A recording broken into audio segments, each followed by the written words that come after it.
Hello friends, it's Trevor, it's Avery, it's Pat, it's the citywide special.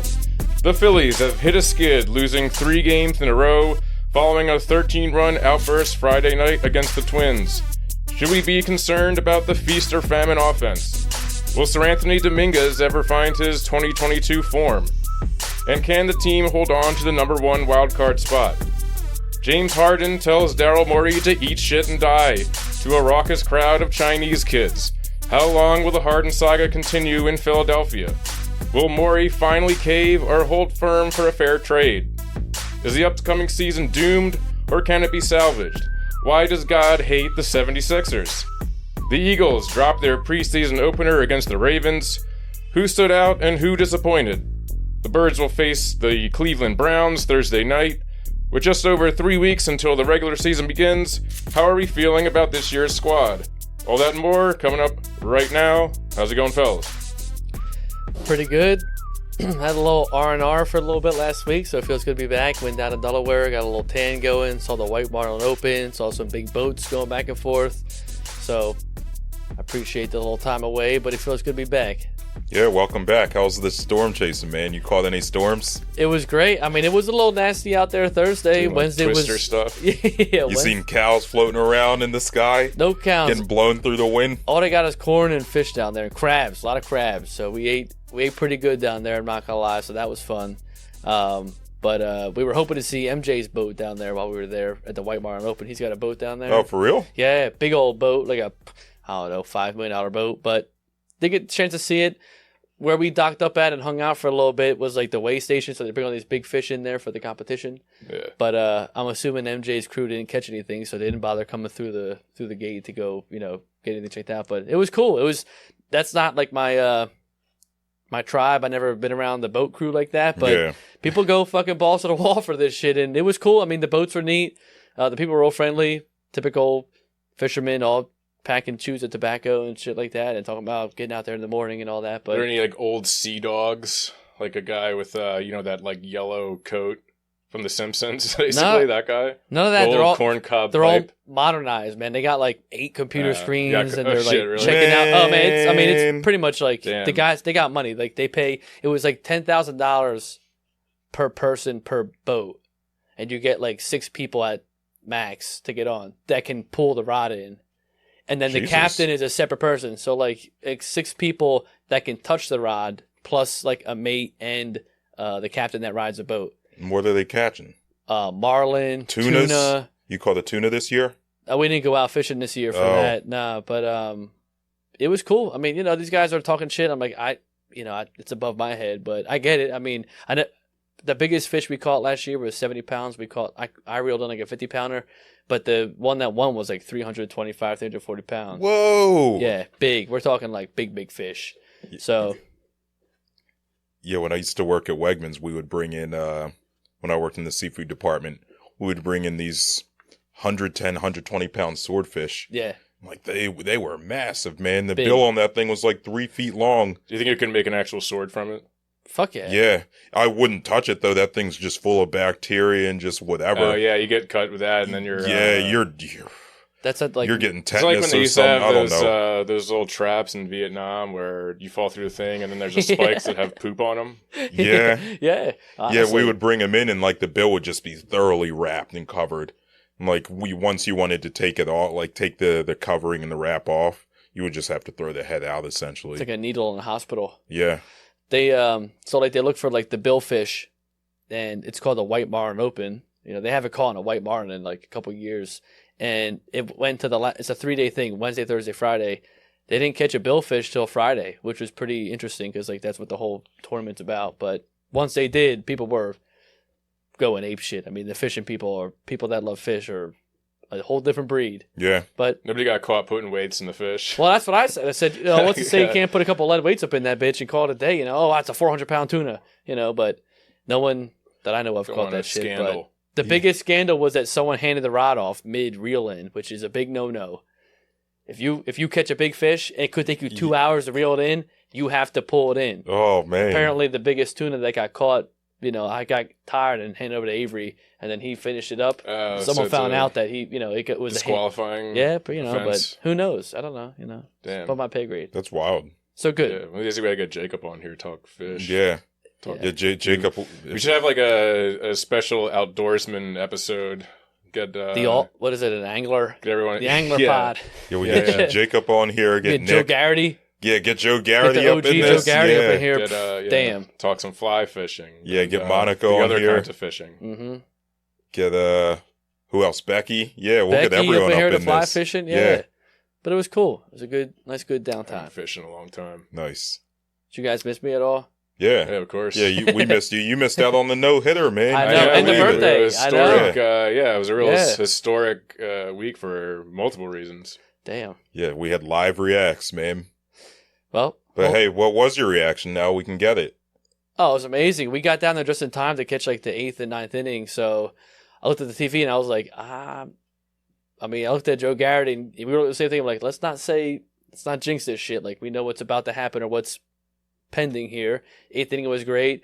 It's good to see him come out of there with the stadium rocking and his mom and, wife The and baby, kid. Yeah, yeah. that was cool to see. Every time you see a historical moment, whether it's your team or not, it's awesome. But it was really, really cool. Great to see that. Especially off of what they've been doing in terms of a hitting standpoint. Trey Turner's come back. Castellanos is on fire. The team was pretty much almost in playoff mode. They were rocking at all cylinders, and to see him come in, his second game ever as a no-hitter, it was pretty cool. His reaction was neat. And in Vans. Yeah. Yeah. First pair of Vans in the Baseball Hall of Fame right there, man. Mm-hmm. Nah, I like Lorenzen. Excited to see him in his next start. He hasn't pitched since then. It's been a week. Yeah. Yeah, they got that 6-man But he rotation pitched going. twice in a week, so he had, you had a full game, which we haven't done yet this year. Or at least complete game. sparingly. Yeah, it was the Phillies' And first complete he game all pitched season. 7 or 8 innings under a week prior to that, so it's good to see that, as we talked about it before, where we were hoping for a big bat in outfield or something like that, but I will say this pickup has been hand over fist, proven itself so far. Yeah, it's been super valuable. Yeah. And I guess since we're on the Phils, might as well just jump on Get right into into them, it. right? Yeah. Yeah, a bit of a, like we said, a bit of a skid here. They had that 13 runs against the Twins. You're feeling pretty good about that series, and then they just stopped hitting, as they are wont to do. Yeah, it was funny. We watched the game Saturday at Brothers 2 Lounge. Oh, yeah. Famous Southfield establishment. Shout out 15th and Rittner. Great the OG bar. Primo Hoagie right down the street, too. Can't beat it. But yeah, we watched it at Brothers 2. And talking with some of the regulars there, they were just like, you know what? I knew the Phillies are going to get shut out, or I think we might have scored a run. I forget. I think Whatever they that did score game eventually. Saturday. Like in the 8th inning, I think they finally scored. I wasn't So it even was paying like- attention. Yeah, 9-1 or some shit. But they were like, yeah, as soon as you saw this team score 13 runs, you had to know they were going to come out and lay an egg. All year. Yeah. Yep, that's all our lives as Phillies fans for the most part, right? Yeah. It's wild because you think, I try not to be that worried about it because you have to figure at some point this is going to even out and sort of normalize. Like, I can't be that concerned about the offense because they do have these big games. So I know that, like, spread it out over time, they're capable of hitting, pretty well on average. But it is just utterly maddening how they just always seem to go completely cold after a good game like that. I don't know. Seems like it just mathematically and just the sheer odds, like how can that possibly continue? But so far it has. Well, it's a weird, almost like there's no place like home with this team where, like, you're at home, you give up a loss, okay, fine. They rarely have a major slip up at home in terms of a losing streak, but as soon as they hit the road, something, I don't know, they either get too hyped up on, the no-hitter, or they get hyped up on the big run game or whatever, and they don't really, they don't show out. We've talked about it all year, where it's just a lack of consistency with this team. Yeah. And, whether it's the pitching playing bad or the hitting not hitting, we finally got JT back in Trey Turner back in the game. But, yeah, I don't know. And thankfully they're holding on to the top spot, which is good for now. But, you're playing up played some good teams down the stretch. San Fran won't be pretty. Gabe Kapler, fucking. They always give us a hard nipping time at our ankles. So I think that we've said it all year. Like, there's not a surprise to us, but there's no clear fix of. We thought, okay, Trey's the answer. Like, if he starts hitting, we're good to go. But then he started hitting, and everyone else goes cold. Yeah, it's a weird thing. But as long as they can float on to the wild card spot, playoffs, you at least have a set amount of games at home. They'll be okay. Yeah, but they're really getting that top wild card spot's huge because you want that opening wild card series to be at home. You want to come in confidently. You don't want to you don't want to like a plane with no fucking wheels skidding onto the tarmac. And they're constantly floating up, floating down. They're not oh, we're chilling, we're good to go. Yeah. I feel like I'm on a Frontier airline place right now, or Spirit of it. We're not. It's not confident. It might take off, it might not. We might be delayed. Who knows? My bag might get there. I don't know. Might hit a hell of a lot of turbulence. Sometimes you're damn, $100 to get here. That was sick. Pay. And then you're wait, it's still Spirit. We don't know what's going to happen. Dude, I took Frontier or Spirit or one of those one time, and the thing that drove me insane is that it costs more money to have a carry-on than it is to check a bag. Yeah. So it was I had to I was well, fuck it. I guess I'm just going to check the bag. And so I had to take my headphones and other shit on. I'm just bumbling around the airport just carrying all the shit just so I could save $30 or whatever. Weird fucking airline. Yeah. But that's how this team is. Weird. On paper, you're damn, this team should be killing it. And then you watch them, you're what? Yeah, I mean, on paper this year, you kind of thought this was going to be an elite offense that was just going to carry the team. Yeah. You figured the bullpen will be solid, the starters will be good, but it's kind of been I don't want to say the opposite. The starters have been outstanding for the most part, other than Nola. The bullpen's been solid, other than a few hiccups here or there. It's just been the offense, man. Just hasn't been consistent. Yeah, I mean, as you go down the line, look at all their numbers. If you just go through the regular lineup and look at all their OPS or whatever, they're good numbers, but it's just they're either all hitting or they're all not hitting. Yeah, which is not It's a contagious, hit streak, which is fine when it works. But if Schwarber goes 0 for 3 and Harper's having a bad day and JT's not really on his stuff, no one's there to. Castellanos might hit a home run in the 5th inning. Yeah, but if no one's on base, it doesn't matter, right? It's great, but no one picks up on that. They're very much dependent on the guy ahead of them at least getting on base. And I feel like that's a testament to them being at home, or when they're away, they lose that juice. When they're at home, I feel like they're always in it. Yeah. They could be down 4-0, they could be down 3-2 in the bottom of the 9th. I feel like there's always a chance. When they're away, it's a completely different team. And, that's upsetting because it's not sustainable if you want to make a playoff push. Yeah, I mean, we saw it last year, right? They were able to win some tough games on the road in Atlanta and San Diego that I don't know if I would trust this team to win right now just because, I think on the season they're above 500 on the road, but it's just very inconsistent where they'll run off. I think at one point this year they ran off 9 or 10 games on the road. Then they'll end up losing 3 games on the road in a row, and it's hard to have faith in that sort of inconsistency. But get that first wild card, at least get that first series at home, and then get nice and hot. Yeah, hopefully just have to hope they get hot at the right time. Yeah. Which is pretty much always the case in the playoffs.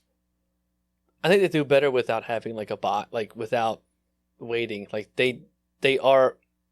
On paper, they should be at top of a division, but I think that this team plays better when they're behind. When they play below their standard, they perform better in the moment, which is kind of weird, but... It's that underdog mentality, not that dog mentality, the underdog mentality. It's one thing when you have that dog mentality or underdog mentality, but when it's a chosen underdog mentality, then you're playing with fire because you don't have that true grit in you. You're we know that if... we'll make it eventually, and we'll play good when we get there, but let's just try to just get into the show. Last year, I get it. They were just let's just make it. Once we get in there, we'll go for a run. Here, it's now that you have an expectation, they're still happy with the fact that, if we get in, we're okay. And I don't know if that works with this team. Yeah, I mean, last year they were pretty much playing with house money in the playoffs, but this year you're coming up you were just the NL champions. Yeah, the Braves are going to be pissed at you. Yeah, you're going to be expected to at least be a contender. And the end of the road, the end of the rainbow isn't San Diego. It's a juggernaut in the Braves. Like, unless they somehow get knocked off again. Like, also, the top 2 teams got knocked off before we had to go up there. Like, so it was pretty good for us in terms of an NL getting to the World Series. These now, 100-win teams have not had a very good track record in the playoffs lately. So I mean, yeah, but the Braves are. Braves are scary. The Braves are looking pretty fucking good, and they have our number from a bullpen standpoint, where like we can't hit shit off them. So, maybe we shut them down here and there, but they're going to go toe to toe with us that way. And what Nola's been showing us, and what Walker has been as well, great pitcher, but not playoff stability kind of pitching that you want to see. I mean, across the board. So they got about a month left. They could do it. They could prove us wrong. But, yeah, it's consistency when it comes down to it. Yeah, I guess speaking of pitching and speaking of consistency, Trevor, you had mentioned it in the open. Sir Anthony. Ugh. Yeah, just does not look... No. That game last night, like what I saw of the end of it, just could not find the strike zone, man. Like, his velocity's there, but he just cannot control anything, has no command. Yeah, I mean, that's just kind of how it goes with relievers, I guess. They're good one year, they're kind of suck the next year, they're good the next year. That's kind of why they're relievers, Yeah. It's like when people, like whenever, if someone ever asks, like, why are certain pitchers relievers and certain ones are starters? It's like, well, because the relievers aren't good enough to be starters. Basically, is the real answer. Yeah, and that's because they can't be consistent over 5, 6, 7 innings, and sometimes can't be consistent from year to year. I don't know. Hopefully he gets it together. At least we got Alvarado's making some rehab appearances now. He was just pitching on Lehigh Valley, so hopefully we'll have him back. Lehigh Valley's been popping off. Everyone we sent down has been looking pretty Cody good. Clemens had a three home run game. Your boy Derek Hall, yep. Yeah, Derek Hall had a 2 home run game, and I think in the same game Cody Clemens had 3. Yeah. Damn, so they hit 5 dingers between. Call them up right now. I would say they went toe to toe, but somebody said they went thumb to thumb, and I think Cody Clemens won that shit. Yeah. Fuck Derek Hall. Yeah. Cody Clemens won the thumb wrestling match. Big time. I mean, I think that's a good sign for sure. Playoff potential. Yeah, of course, Jake Cave was also mashing in AAA before they called him up, and he hasn't done shit since he came He's been ass. He's been also inconsistent for sure. But, I mean, we'll see. They have some sort of plan. I doubt that they have some kind of... It's almost like the pitchers aren't as good down there. Yeah. Some might say. For some reason. It's like it's easier to hit in the minors than it is in the majors. Go figure. But, yeah. But consistency is the key word for this team this year. It's not anything exciting or anything fun or sexy, but it's just a boring, steady topic of... I realized I left my beers upstairs. The potential is there. They just haven't put it together yet. Yeah, I think moving forward, if they are able to get it together, if, say, a few guys can get hot and stay hot, and the pitching can get it together, they'll win the wild card easy. There's no chance that they catch the Braves, but you get their first wild card, and you're hosting a lesser team. You're hosting, I guess, be the second wild card. You feel pretty good about your chances if that's the Giants, especially if it's the Marlins. You host that wild card game at home, too. You know what I mean? Like you said, they got to come here. Well, and we have the most home games to end the season of any team in the MLB. So if they're playing like they play at home, which is what they should be playing like on paper, they can't play for shit away. I feel pretty good about that. Once you get into the show, I'm cool with that. I just wish that they weren't in the position that they were. Like the Braves, kudos to them. They had a phenomenal year last year. They pretty much picked up where they left off. They had a pretty disappointing thing, but they have that chip on their shoulder where they're not just happy getting into the playoffs. Yeah, they're coming for us, man. They want to dominate, be like, we should have been in the World Series last year, which we're just happy that we went there last year. And this year we're like, well, let's just get in the playoffs again, which it's a visible thing to see on the team. But like you said, if we just do their job, win the series every time you play someone away, come back home, maybe get a sweep or two, which would be nice, and everybody hits. Woohoo! I'm cool with that. So we'll see. Yeah. I guess my concern levels right now, it's like 3.5 out of 10.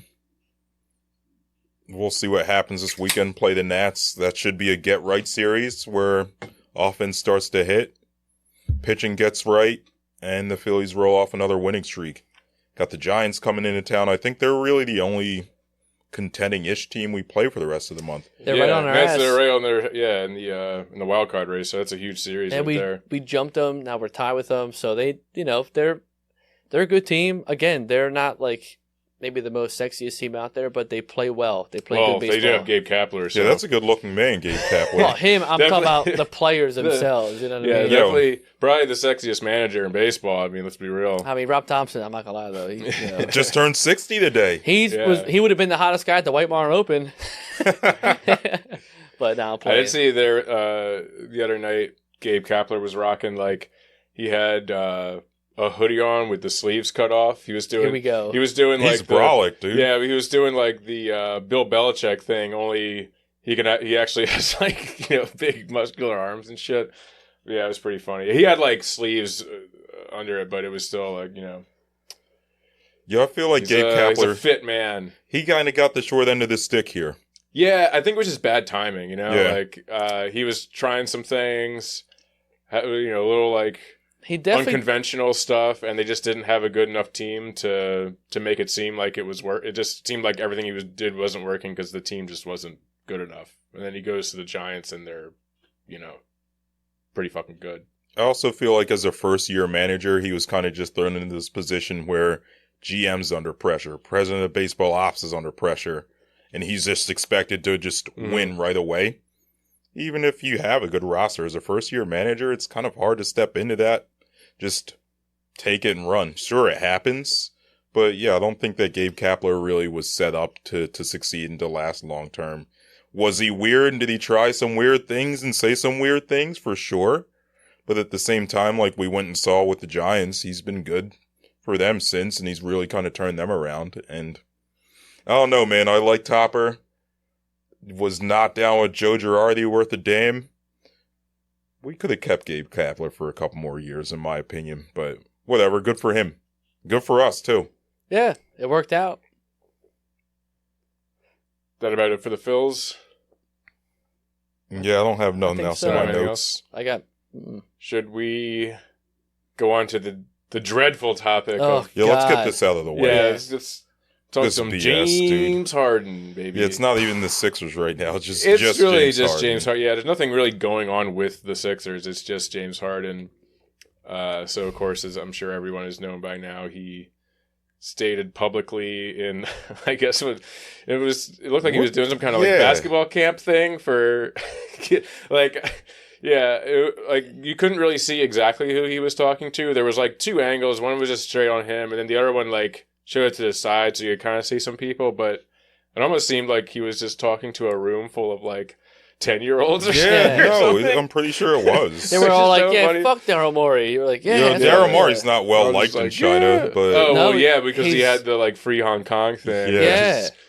Which adds another layer of it. This is not only you think Harden knew not only NBA politics, this is geopolitics. You think Harden had that plan? He's like, I'm going to go to China and say this shit about Daryl Morey. I think it's all about the wine deal for him, because then 10,000 bottles. He sold a bajillion bottles of wine. Oh, I didn't know this part. He sold 10,000 bottles after he made that clip. 10,000 bottles got sold instantly. Yeah. In China? Well, he's loved in China because there's a big Rockets contingency there because of Yao Ming. Oh, that makes sense, yeah. So, there's a big, a lot of Rockets fans there, and then, of course, they all latched on to Harden, so, they love James Harden in China. It's all a fucking ploy, trying to get paid, because, it's just... But, yeah, I mean, I guess let's, break down the whole thing. So, I thought he was in front of a garage at first, I'm not gonna lie. When I saw that video, I was like, whose house is he at? Where, what the fuck? And then once they panned out, I was like, oh, what the I was very confused at what was happening. Yeah. I mean, the whole thing is just absurd, and, I'm sure that Daryl Morey is not completely blameless in this whole thing. It seems like there's definitely some kind of breakdown in communication. Some things were not clearly communicated. And, Daryl Morey is just, he's a fucking, cold analytic guy, which is sort of what you want from someone in his position. But, I could totally understand how maybe he gave wrong impressions here and there. But, I mean, if we're, the whole, premise with, what the Harden stands are saying is well, he was clearly offered, they in the last offseason, it was very clear that Harden took a pay cut so they could sign, PJ Tucker and Daniel House.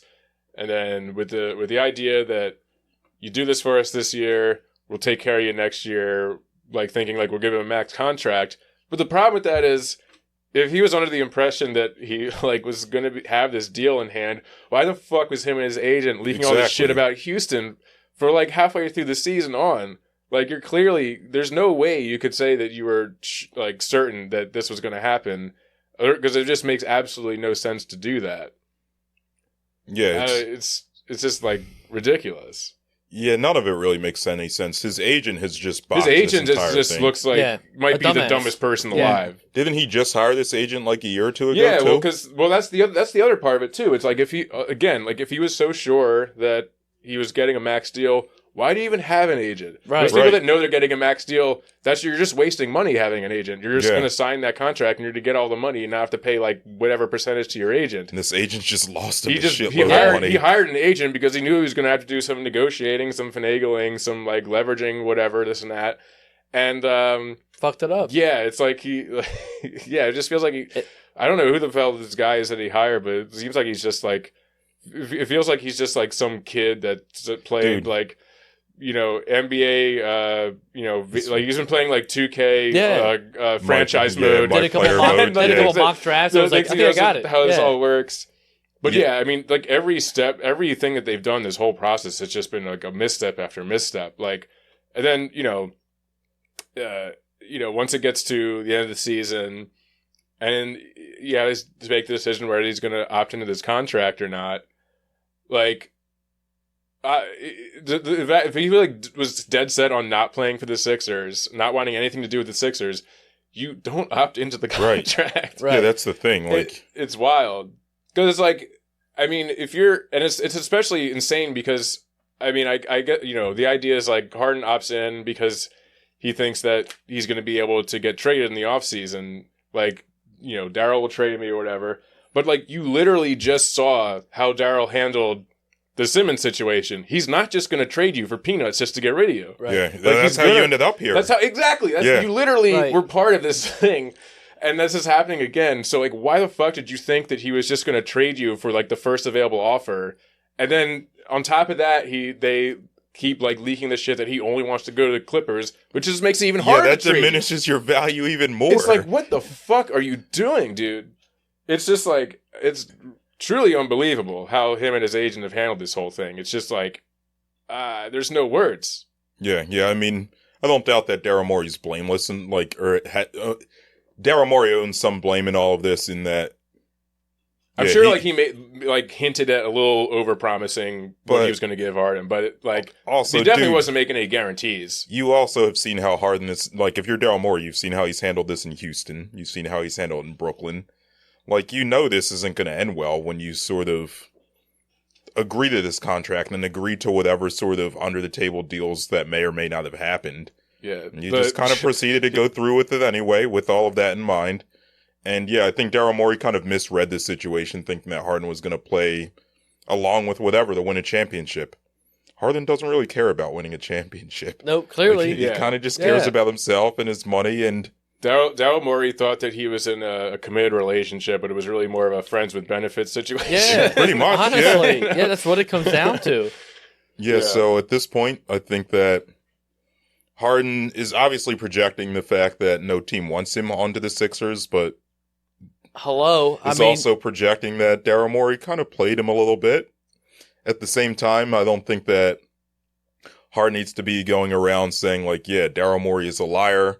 I'll never be a part of any organization he's a part of. I refuse to report for training camp. I'm never going to play for the Sixers again. Because, do you think that that's helping your trade value or hurting it? Right. His trade value's already, any value Harden's had, he's already hurt by what he pulled in Houston, what he pulled in Brooklyn. I know. No team, even the Clippers are probably like, I don't want to give up a lot for him because... Especially since it's just a rental. Yeah, and we see what's happened with him in past spots, so...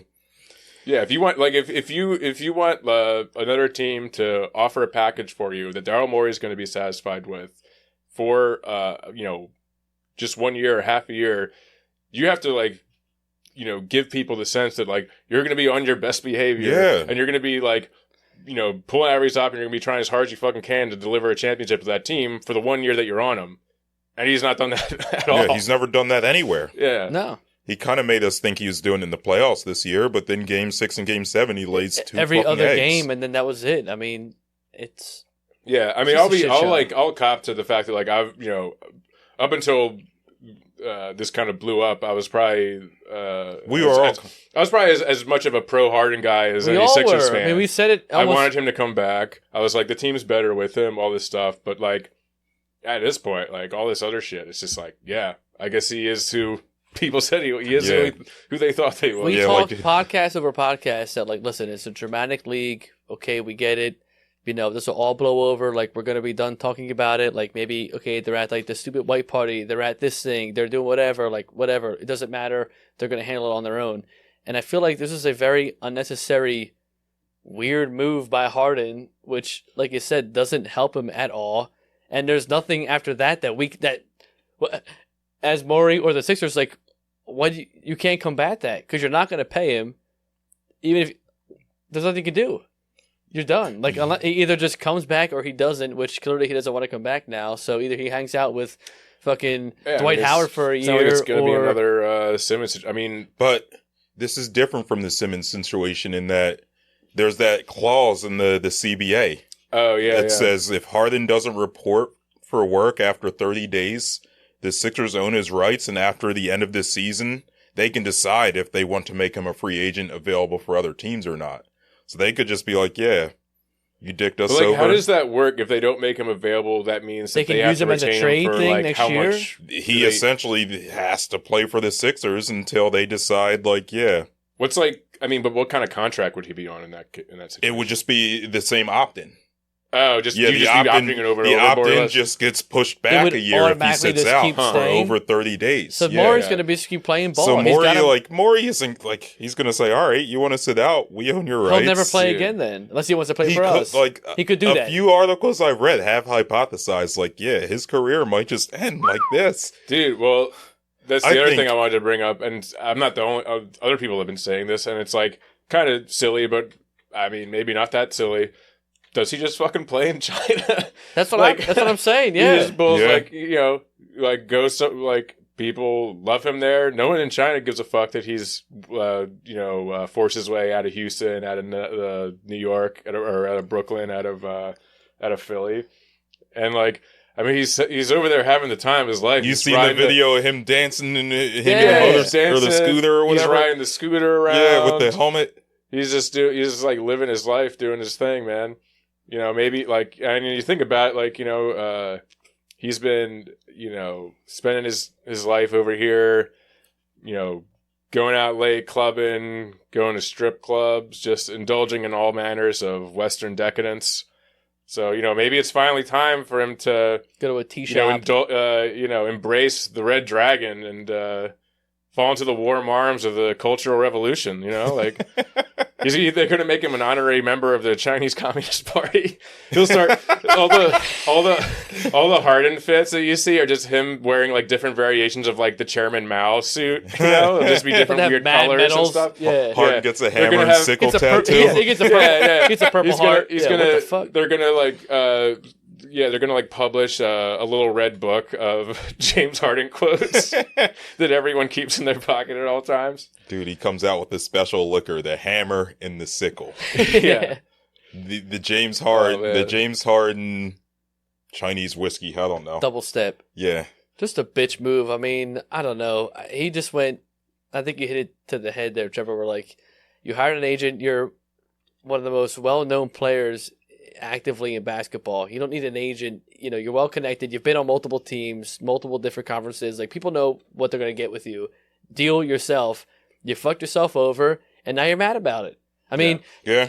I mean, a couple months ago, he was like, projecting. A couple months ago, he was like, I want Doc fired, and then I'll come back. They fired Doc almost instantly, and he's still like, it's a shame because we keep comparing it to the Ben Simmons situation, but at least Ben Simmons, like, toward that part of it, couldn't perform at all. Where at least the potential, like, that Harden and Embiid could be a great answer with some additional pieces around them to get us to where we want to go.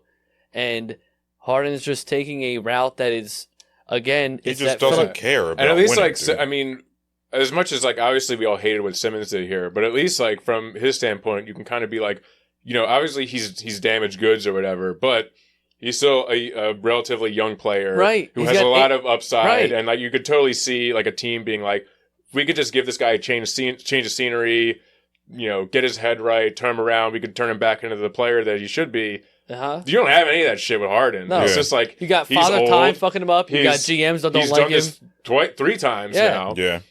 It's just like the same value is just not there. And Right. it's not like you're like, oh, I'm gonna come in and change the league. Like, no, man, you've played with Westbrook and KD already in your prime, couldn't get it done. You play with KD again when you guys are both kind of like, senior level in your prime with a youthful team around you, couldn't get it done. You guys literally folded instantly.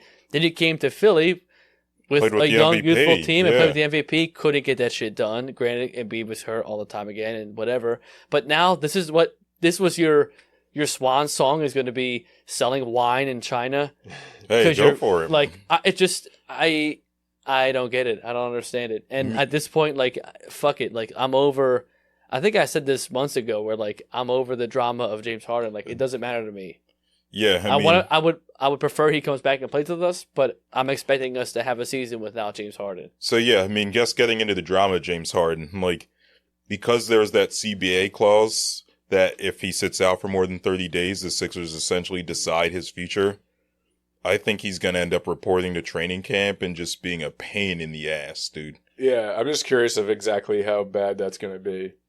'Cause I'm sure it's going to get. I mean, he's not going to get traded before training camp. I don't think. I think it's going to be somewhere. If you trade it won't be Jimmy Butler getting traded from Minnesota starts, bad, like where he shitting just in people's sneakers and shit. Like, I don't think he'll be as abrasive as Jimmy, where Jimmy was just screaming at the coaches, "You fucking need me." He just schools the starters with the third stringers and does an interview with Rachel Nichols right after that, which was funny as hell. Yeah, But, like Harden tries to do that, and he'll just like run up and just like blow out his fucking hamstring again or some shit. But yeah, I think it's going to be something like that, where there's just a lot of consternation, maybe some confrontation. Yeah. I don't know who fights him. I would typically say Pat Bev, but I know they're good friends. Yeah. This PJ Tucker ain't fighting him. Like, PJ Tucker had that thing. Yeah, PJ Tucker. I guess that's the other part of this is like how much is this fracturing the team as a whole. Like you had PJ Tucker made that post. It was like, I don't know what it said. It was basically like, I'm not turning on my man with my guy. Yeah. Again, this isn't the fucking Real Housewives of fucking Philadelphia. Like it's so a professional. Absurd. Yeah. I know, but the NBA is so the fact that I've been saying this for months. Yeah. That's what I'm saying. years. It's getting to the point where I'm just tired of the NBA. I'm Between checked this, out. the Watch Dame WNBA, dude. Rob Yeah, checked exactly. out. I can't. It's like, women aren't this dramatic. You start getting to like, well, this guy won't do anything because he's his best friend, or he was at his wedding, or he was his best man at this, or he was just in that. Like, he knows his grandma. I'm like, fuck, I don't give a shit. Like, are they going to play basketball? Or are they going to play, be in the sport and be together and do whatever? Yeah. Like, it's so much more intimate in a weird way that doesn't make any fucking sense. I don't give a shit what he sells. Wine, it can't be that fucking good. Never heard that shit. I'm about to become one of those like boomer college hoops guys who's just like, I like college because they play the right way. Yeah. They play hard. College is hard to watch, too. Yeah. I mean, don't get me wrong, I love the small drama in the NBA. I'm here for that shit. Like when Pat Bev grabs the camera, I like when it's in-game shit. Yeah, but like stuff like that. And it's like when rival players have like beefs and stuff, like that's fun and all like That's that kind sports. of shit. But this kind of shit is just like, I'm fucking tired of it. There's a man. reason why we haven't got out of the fucking second round in so long, even the first one, because this is what our off season is. It's talking it's about just like who showed up to whose wedding, who did what, like who's on whose wine, who's mad about who what, like hello. Boston ain't doing this shit. Between like this shit, Miami ain't doing this shit. Yeah, and like between this shit and like the Dame stuff, and like I'm sure I'm forgetting other things. It's like it's getting to the point where it's like, what the fuck is the point of even having contracts? Yeah, like they don't mean anything. What's the point in having commissioner? Yeah, like this is just Silver anarchy. I gotta bring back Stern, dude. Bring him back. Bring from the back grave. some hard ass. Yeah, Bring back the mummified corpse of David Stern. Yeah, bring him back. Do some Weekend with Bernie shit with David Stern. It's just so dumb. Lay the hammer down. Yeah, Adam Silver's got to stand up to this. It's just point. He's got no. This fucking is just balls. lawless. He's a ballless. His beaker ass Bro, no, who's he look like? Oh, Squidward. Yeah. The Squidward looking At least Beaker ass, has dude. some fuzz on his head, but he talks like Beaker damn near. Yeah. But we'll see. What the fuck? Go live your life in China then. Go hang out with fucking Howard. Have a good life. And that's about it. Nothing. It's just a very random thing to come out with on like a Monday or Tuesday. To be like, all these kids are like, I love James Harden. He's like, fuck Daryl Morey. They're like, Monday morning. Like, if I don't even know what he was saying. I woke up Monday morning. I'm just sitting there and like open my phone, scrolling through Twitter, and I see that, and I'm just like, what the hell? Where is he? That felt so uncalled for. It was so ridiculous. Like, yeah. It's something I would have done in high school. Like, here's what I'm going to do. Yeah, fuck my I'm going to go teacher. to some random little kids at their recess and say, you know what? My 6th grade teacher is a liar. He's always been a liar. And I'm glad I'm never going back to his elementary school. Yeah. And like the kids would have gotten all excited. It's the same thing. It's like hard, man. You're about to be 34 years old. You're carrying on like you're 15. Get a grip. All the kids would hype, and then all their parents bought all his wine. It's like, this is what world? What are we doing here? A mediocre ass wine. Yeah, I feel like it almost seems like him going to China and just everyone losing their shit over him just kind of gave him the the balls to come out and say that. 'Cause it's like he needed that to remind him his own like brain that like, oh, I actually am the shit. I am like the greatest. Yeah, ever. was that validation look at all these, factor? Yeah. Look at all these people that love my ass. Look at all like, these 12-year-olds that are praising me right now. Like, yes, I'm glad that's the ego stroke he needed right there. Like, it's just at this point, it's just out of hand. I mean, it doesn't make any sense to me whatsoever. But you hit it to the tee months ago when it was still cold out after that loss. Like, it is the most dramatic league in all of professional sports, and James Harden is literally doing everything he can to solidify that. Yep. But I guess nothing else to say on the Harden thing. Yeah. The Sixers do play on Christmas this year. I guess we can say that. Oh yeah. So do the Birds. The Whatever Heat, right? this. Damn, we got 2 games on Christmas Day. Yeah. Doubleheader. Yeah, Yeah. you're right. Whatever this Sixers team is going to look like, man, they're going to ruin Christmas. They play the Heat. Looking like Cole. They're going to lose, It's man. looking like Cole from the Sixers then. Yeah. But the NBA, their in-season tournament got released. That schedule got released. Who cares? Yeah. I'll care more about the Sixers in I still think that February. the Sixers are totally going to win that. Yeah. They're totally. Just to rub it in our face. B-ball Paul is the MVP. Here's this useless fucking Yeah. thing. Yeah. Or House. Yo, The but I MVP. guess so. If the Sixers are a nightmare and a shit show, what do we do with our weeknights during the fall and the winter? I Well, we guess do, there's like- the Flyers. Yeah. The Flyers at least like kind of be interesting to watch. They're going to be bad, but in like a It'll good be way. a fun bad. It's It'll fun be like bad. watching the process Sixers all over Exactly. again. When you Yeah. expect bad and then they win, you're like, hey, that was a good day. Yeah. I'm okay with that. But if they lose, you're like, all right, I knew what that was going to happen. The Sixers will just be like, They're going to be so joyless. it will be just like winter is. It'll be dark and gray and cold, and they'll be losing to everybody and depressed, and everything you hear will be, well, if only they had James Harden, who would have thought? It's it'll going be to start. that. It's going to start feeling like the last couple years of the Flyers have, where it's like they're trying to hold this thing together with duct tape, and you're watching it, and you know it's not going anywhere, and it's just like completely joyless. Yeah. You're in winter. It's like you're being at fucking Ebenezer Scrooge's law firm. He just has it for one more piece of coal to keep you warm, and you get like little tiny piece of dust. You might beat the Heat on a random Tuesday, like, oh my God, we're right there. And then you lose to like, boom, you lose to the Detroit. Hornets. You lose Yeah. to Detroit. You lose to, and then you're like, well, I hate my life. Yeah, it's going to be a This is it. season of despair and pain, Yep. man. I'm looking forward to.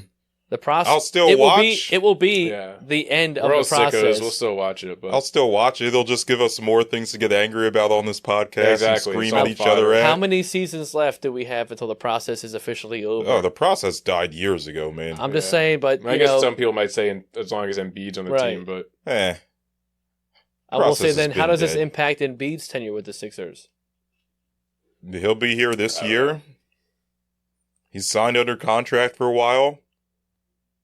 Which means Yeah, shit we'll see. in the fucking NBA. I mean, it seemed like Yeah, it doesn't really mean anything. yeah. That's a good point. Who knows? Yeah, I don't know. Embiid seems loyal to Philadelphia, despite what he said about whether I win here or somewhere else. I think he's still loyal. Yeah, I think that was a whole lot. But who knows, man? This shit's also weird. The past 10 years of this team have been just the weirdest 10 years of my sports fandom. Anything could happen at any point.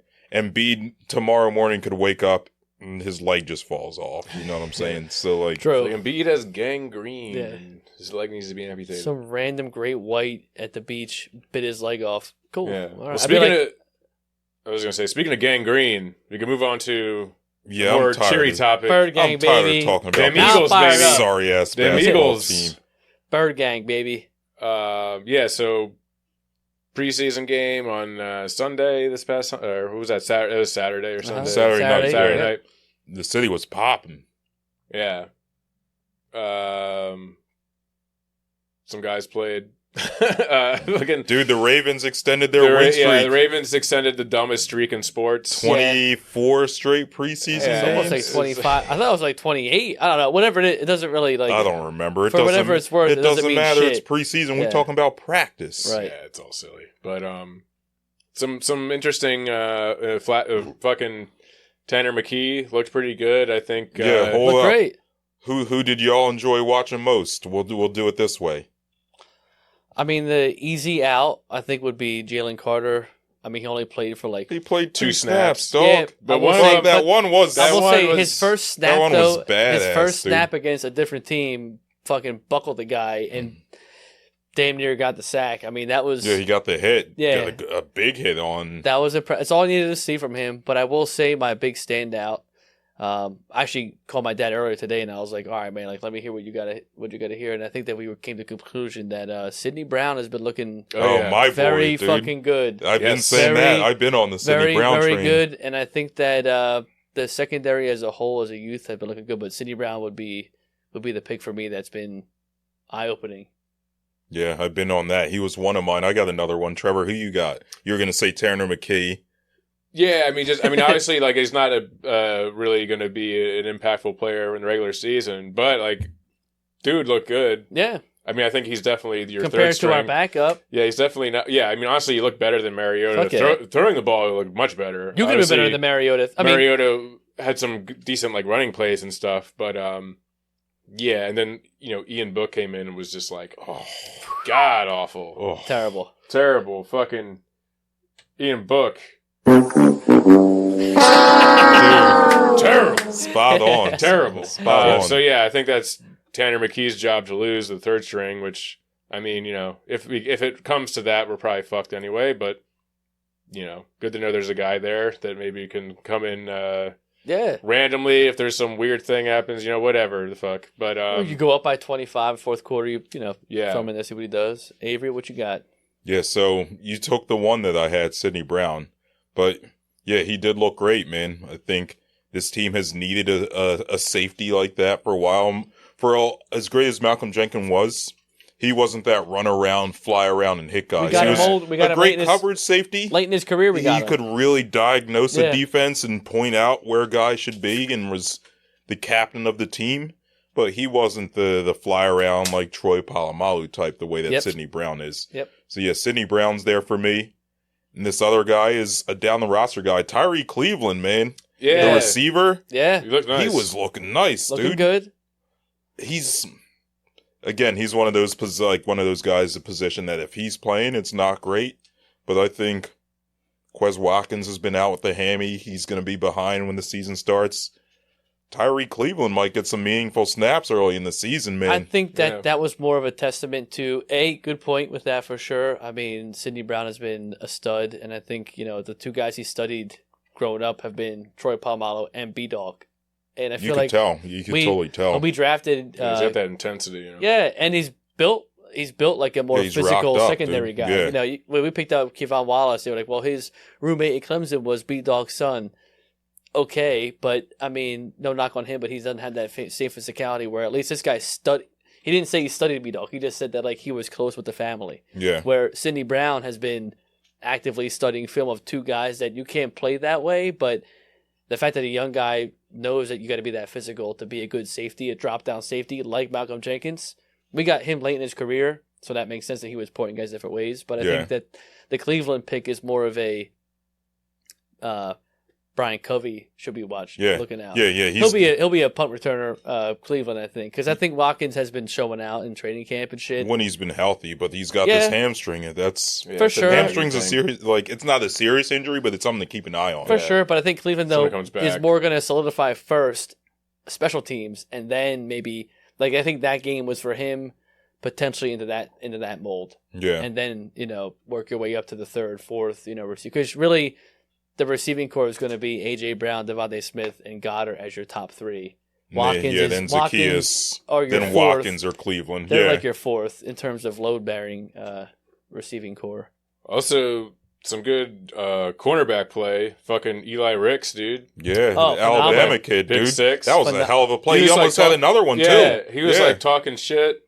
He was and... Yeah, it's nice because I feel like this is the first time in I don't know how many years where you kind of feel like they actually have some decent depth at cornerback. Yeah.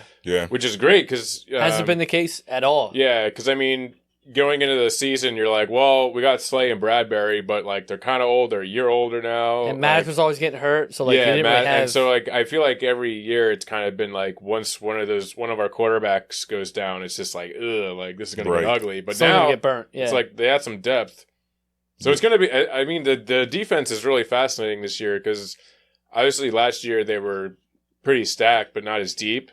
And one of the sort of cautionary things with projecting the Eagles season this year has been well, they got super lucky with injuries last year. Very unlikely that they're going to have that much injury luck this year. Mm-hmm. But I think this team is much better equipped to sustain injuries this year than last year's team. At certain positions, I think secondary, I would agree with that. I'm sorry, go ahead. No. I think that it's been good to see that when we do transition defensive coordinator to defensive coordinator, Jim Schwartz did have that rotational value when he was here, where you bring in guys and you'd have guys sub in, sub out, and kind of do that thing. And Gannon, as a piece of shit as he is, did do that though from a defensive front four. Though he couldn't scheme a defense, but the front four did rotate very well so that no one really got hurt. I can do that in Madden. Don't give him that. I'm just saying though, but you've seen that from Schwartz to him, and hopefully Desai knows that.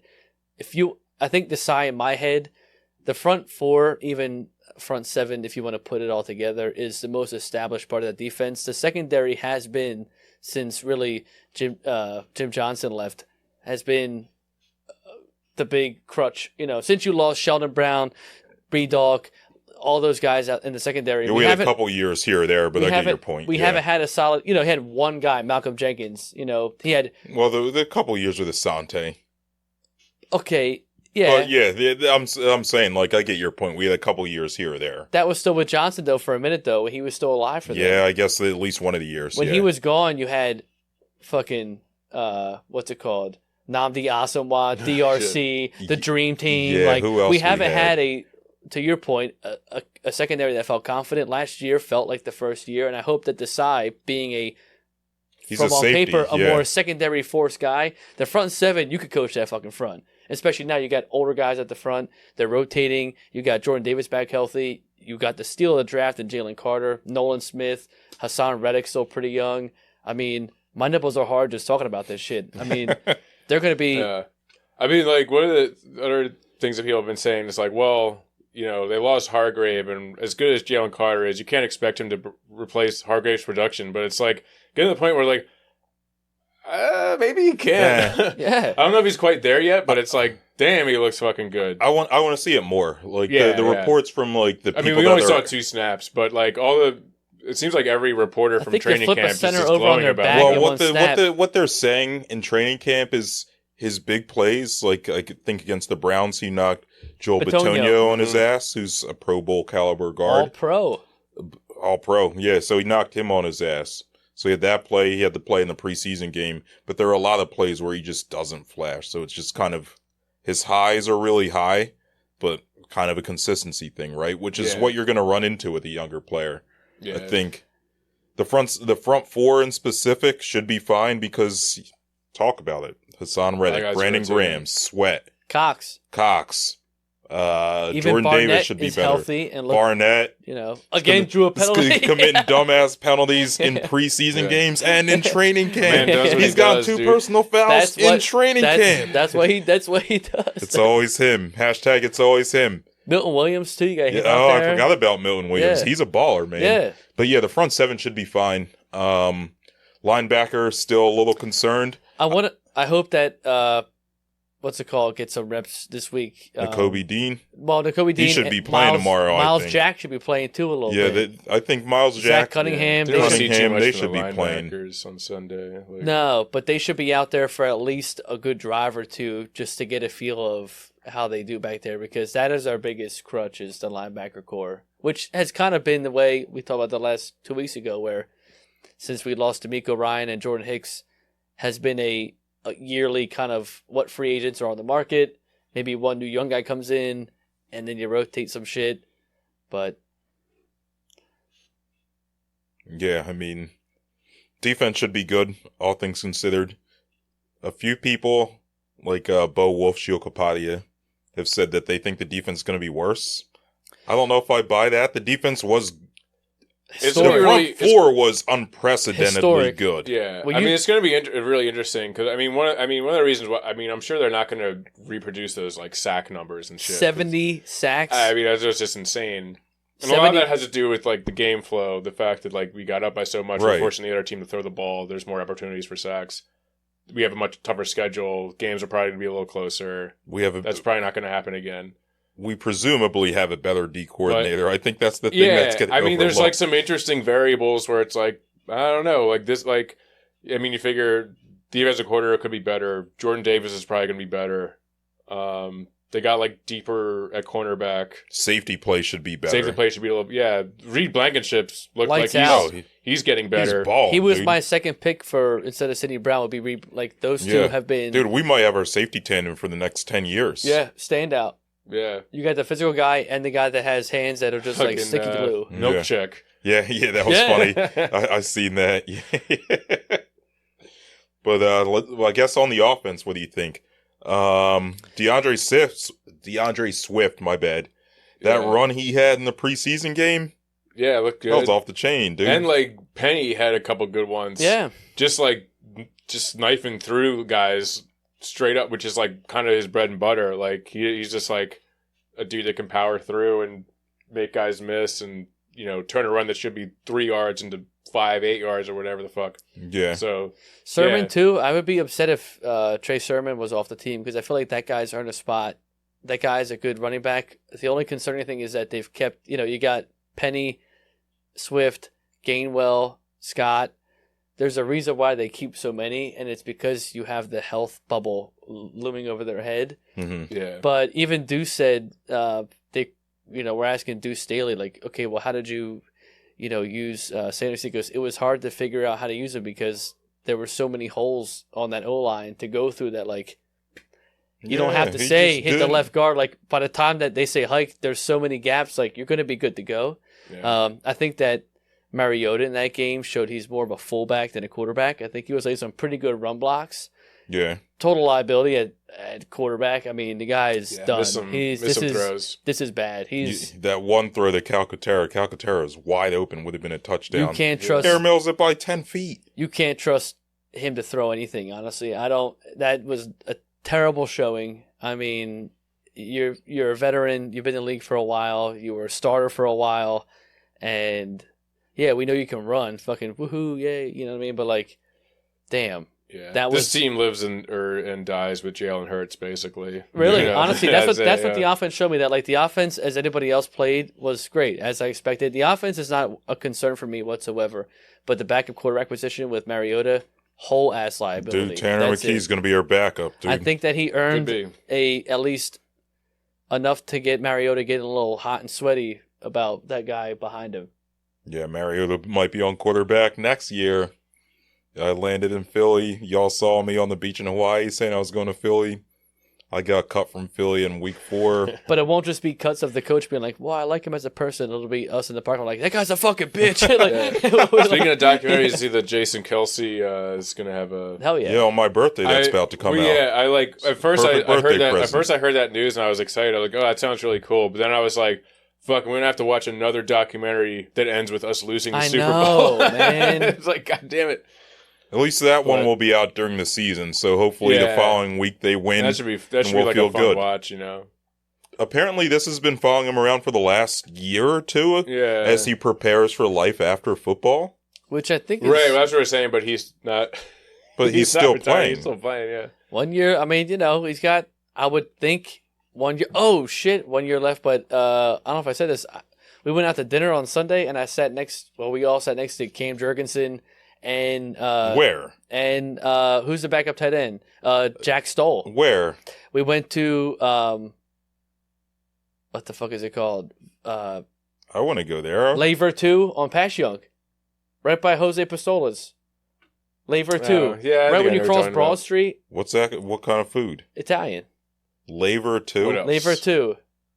I definitely walked by before. I never been. It's on the way. You walk down. There's like old world treats, like that ice cream shop. They got like the outside Damn, they seating. were there? We sat down. We're there with me, Hannah, Mikey, and his girlfriend Ash, and we're about to be getting dessert, whatever. And these guys walk behind us, and Mikey's like, "Damn, like these guys look like they play football." And I'm like, "Well, you let said, me what's just up? see." So I looked over. I'm like, "Holy shit!" Like, yeah, okay. You said, what's up? Well, no, because it was small. There was only like 4 of us in there. So like, and no one knew. Like, even the waiters were like, nobody was acting like anything. So I didn't want to be like, yeah, I doubt many that people one know guy who that's Jack like, Stoll "Oh my is God, in the what's city up?" of Philadelphia. Yeah. So I looked at Landon. I'm like, that's definitely that's definitely Cam Jurgensen. I mean, like, this guy, like, big as shit. We had 1 entree each. They were already on their 3rd entree. Yeah, I'm sure. Getting a 4th. They were like, what's our 4th thing? I'm like, Jesus Christ. But Dude, they played the night before, had an off day. They were probably on sheet day, they were man. saying, though, that Brandon Covey's been looking pretty fucking good back there. I bet. They were like, Covey probably earned a spot. But it was just cool to just, you know, right there. Like this to this. I was like, well. That's what's up. I am. But yeah, I'm pumped. I can't wait. I think this team's going to be good. Obviously, everyone's going to be coming for us from the NFC. But I'm not really concerned. I think that I'm standing by my record that I picked at the beginning of the year. On April 30th, you said they were winning the Super Bowl. Yeah. I think that I'm standing by that. They're at least getting... Yeah, I mean, I feel good. I think that, it's going to be tough for sure, but it all depends on health. And last year, like you said, Trevor, we got lucky with health, but I think that... Easier schedule. I think we're going to be okay. We'll see. I'm excited for preseason game number 2 tomorrow. Pumped. Looking forward to seeing Tanner McKee. I want to see Nolan Smith have a better game. He had a couple really good rushes. But there were a couple plays where he just looked kind of lost. Yeah. Which there is was fine. one where he, like, almost got to the... Yeah, that one was good. Yeah, but...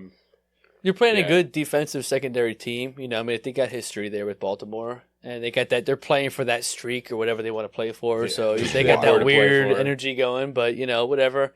I'm excited to see how Malata plays tomorrow. If they play for at least maybe a drive or, you know, a first down, how he does with Myles Garrett. You know, they got a pretty good defense up there in Cleveland. So those little things, separation for the receivers and things like that. But, yeah, I'm not concerned. Our defense, I mean, it's going to be a fun year. Real fun year. So did you guys see the shit about Mrs. Met? Yo, Mrs. Met's looking thick, yo. Yeah. She's looking like a bat, like a tree trunk. Yeah, right? In the thighs. Yeah. So for those of you who don't know what we're talking, for those of you who aren't online or complete sickos, we're talking. There was a tweet that went out, I guess last night or 2 nights ago or whatever, with on the Mrs. Met Twitter page, which is the Mets mascots. Yes, Mr. The New York Mets mascots. I think everyone knows about Mr. Met, but some of you may not have known that there is also a Mrs. Met. There's a reason why they're keeping her locked up. You know what I mean? Like, damn, she'd be going on a heartbeat. Powerful. I'm pulling the tweet up now so we can read exactly what it says. Yeah. When I'm not dancing on the dugout, I'm enjoying the best food in baseball. Vote for Citi Field and US Today's 10 Best Stadium Food Poll. And it's just Mr. and Mrs. Met at a booth eating hot dogs and hamburgers or something. Mrs. Matt got some nice legs. She can get it for sure. Thick thighs there. She can get that Ashwood. So this like tweet went around, and I think I checked it again today. Like, how many bookmarks does it have right now? Let me pull it back up. I just closed it. Because last night, how many do you think it has? I think I checked it earlier today, and it was like at 1,500. How many people do you think bookmarked this tweet? How many sickos do you think, Pat? Well, New York's pretty big. And they've had a pretty sad season. They need something to cheer them up. I'm gonna say 2,200. 2,400. God, yeah, let's say like maybe 10 of those people are bookmarking it for journalistic pursuits, like we are, you know. Yes, just for you the rest guys. of them. Well, I didn't bookmark anything. I don't even have Twitter. Yeah, I didn't bookmark it, but so there was an interesting thing about this. So when I saw this, there were some people in the replies who were kind of like skeptical and being like, I don't know, is that like real? Like, do you think that, like there's some cushion or foam? Some padding going on or whatever? That's a full woman's thigh. Just to like to kind of fill out the costume to keep it more proportional. It looks like a real person. To the oversized head. Well, here's the thing. So I did some little investigating, and if you go into the account and scroll down to the other pictures, you'll notice something. So you know how for a lot of these mascots, they'll have one mascot that's like the main full-time mascot that's at the ballpark all the time. But then if they send them out for other things, like we're sending the Fanatic to the children's hospital or this or that, it'll be like just some guy they'll like send out, you know. Yeah. This one is skinny. Yes. So are you looking at Times Square one? Nah, I'm at what is this is at the Westminster Dog Show. That's the other one. Yeah. So I scroll back the same one. She looks gone as hell. Yeah. So you go back to June. There's one them in Times Square. Oh, not looking that thick. You know, a little like pants looking a little baggy. Mrs. Matt's a fraud, man. She got a BBL. And then if you go further to I think it was in May, outside the Westminster Dog Show. Yeah, that's the one I just seen. You know, definitely not the same bag. You know, little baggy in the pants. You know, this one. So, how far back do you gotta? Is this a first appearance? No, this one. Look at this one. That's a man. It might be a man. I mean, yeah, that's the other thing. We have no idea. There could just be a dude under there with big ass hawks. Which hello, it's Mrs. Met trains. Damn, they got some big old. I mean, I will say though, this. I think that there's definitely something amok here. Yeah, what the heck? Something ain't right. Well, there's just different people. That's what I'm saying. Or different days. What this tells me is that it's not padding.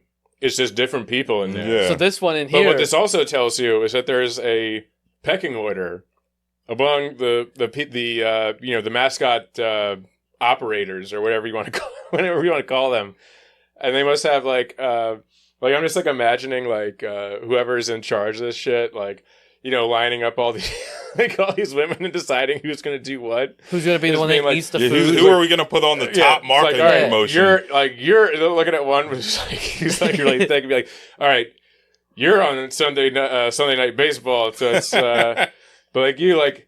It's like, you can go to the dog show. Yeah, it's like, Rachel, we love you, but you're not really cut out for prime time. We'll send you to the Westminster Dog Show.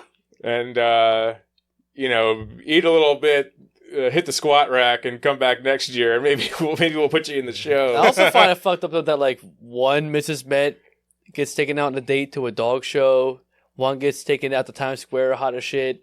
Temperature-wise, the other one is the only one that got to eat any kind of food. Like, she made out. That shit ain't... That, well, exactly. That's She's on a hot date at the ballpark. She also didn't get to go anywhere. He was like, I got a great date for you. It's also in the ballpark. Like, we're not going anywhere. It's just going to be here again, in the booth or in the box. Well, here's the other thing I've been thinking about. Like, the people who work for the Mets, business marketing, they must know that this is going on, that this is caught fire. And, I'm sure. Like, whoever runs their social media has definitely seen this. So I'm just wondering, like, do they lean further into this? And they have nothing else to lean into this year. The team's terrible. Exactly. You gotta have something to bring people out to the ballpark. It's like when the Flyers came out with Gritty, and we just people leaned into it, because what else are they going to lean into? The Flyers we hated it, and then once other people hated it, we were like, well, no, we love it. So it's probably the same thing with them. Yeah. Well, hello. Yeah. Yeah, is that like Mrs. Met comes out and does whatever little routine between innings and takes the head off, and it's fucking like Nicki Minaj underneath it. They just keep hiring people with like huge asses to like guest star as Mrs. Met. I mean, if there was a Mrs. Swoop built like that, yeah, that's what I'm saying. We don't need anything like that. Like, we don't have a Mrs. Fanatic. We have like the Fanatic's mom, who is modestly dressed. Yeah, older, like an old like prairie woman, shit, they're making pies and shit. Fucking Steve Cohen's gonna get on this shit. Like, there's not figure out a way to like make some scratch. Like, he's gonna. Oh, for sure. There's he's gonna have we're starting an OnlyFans account for Mrs. Met to help pay for the remainder of Max Scherzer's contract. Hey man, real sicko stuff. Damn. Most billionaires are sickos. He know how to make some money though. Big time. Big money market. Big money thighs. It's the name of the game. Big money market, big money thighs, big money save lives. There you go. Yeah. Yeah, that's it right there. But I guess we're probably about to wrap up. Y'all had a BLT yet?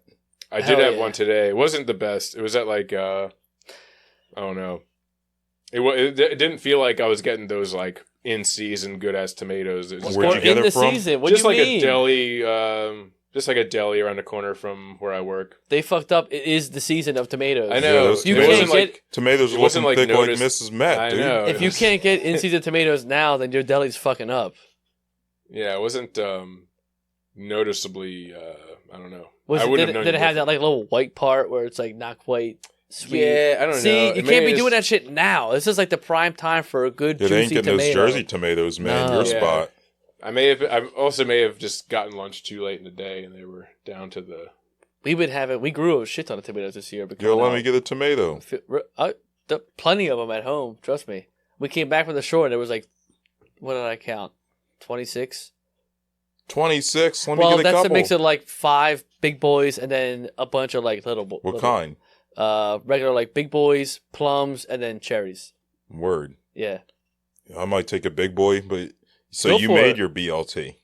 we did. Now I will say though, in a BLT, when it comes down to it, the bread can't. You toast your bread. You have it just. You got to toast the bread. Yeah, you Yeah. have to toast the But bread, it can't otherwise be it gets too- all soggy. Yeah, but it can't be. Here's the real big dilemma here with the BLT. You want the bacon crispy, but be able to fall apart. You don't want it chewy, and you want the toast not crunchy because you don't want that first bite to be like slicing up your gums and shit. Yeah. You know what I mean? Oh, I hear you. Good bit of mayo, crunchy but yet soft on the inside for the bread. Yeah, Bacon, a crispy. big, thick tomato. Yeah, and a big, decently thick slice of tomato. 1 or 2 pieces of lettuce. Call it a day. Oh, it's the season right now. Yeah, I think I'm going to do it this weekend. Like, I just made a bunch of food the past couple of days, kind of been eating leftovers. But yeah, I got some bacon. I got the bread. I don't have a good tomato. I'll give you some And tomatoes. I need to get some lettuce, but yeah. Plus, you got Wegmans has that like garlic rosemary bread in a loaf. Oh, You okay. toast Yeah, I was just that at up. Wegmans this past weekend. I didn't get some. Holy shit! You put that as your bread? Oh man, call it a day. Yeah, I got to get some nice bread. I was going to do it on a bagel. Is that okay? Hell yeah! Why Well, not? what kind of bagel? Mine though? was like a BLT hoagie. A sourdough bagel. That's cool. Try sounds it. On a good. BLT. I would. That's Fuck not bad. Try that shit with an everything bagel. That'd probably blow your Mm. mind. Come on now. I got to get in everything. Yeah. Maybe an everything egg bagel. You go to like what's that shit called? What's that Jewish one down here? The one off Passyunk that has a good shit. Korshak. Oh, yeah. Oh, man. They're always popping off, Fluffy. though. Yeah, but you get it in the window, no big deal. Get a couple everything bagels. Put a little BLT on that. They have a real good BLT. Maybe I'll just get their BLT. Their BLT rocks. Maybe I'll do that. I've We'll still see. never been to that place. I walk by it all the time, but It's good. If you're there early, it's not bad. If you get a little bit late, then you the can line, like call ahead, and so you can kind of cut the line too, right? Yeah, I mean, you gotta kind of. Yeah, it's a good experience. Like if they're like, here's our starter or whatever. Like I don't give a shit about that, but like if you get there early, we go for a coffee walk. We go Yeah. there. I never in and really. out. Yeah, I don't know. Like because I lived in New York for like 4 years, and then it was like that was like the bagel places there are just like Big time. Yeah, New primo. York bagels Yeah. are banging. So it's dude. like whenever like It's so water. people talk about like Yep. bagel places here, I'm like, well, they're probably fine. They but, got like, that I don't shit. know That if they're- is actually a But very fine from what I bagel. hear, like Korshak seems like it's like really legit. But I think everything bagel would do you justice on a BLT. Well, I'll make a BLT on bread probably Friday night for dinner. Then Saturday morning, maybe I'll walk up to Korshak. Hell yeah. Can never add too many BLTs, yo. 'Tis the season.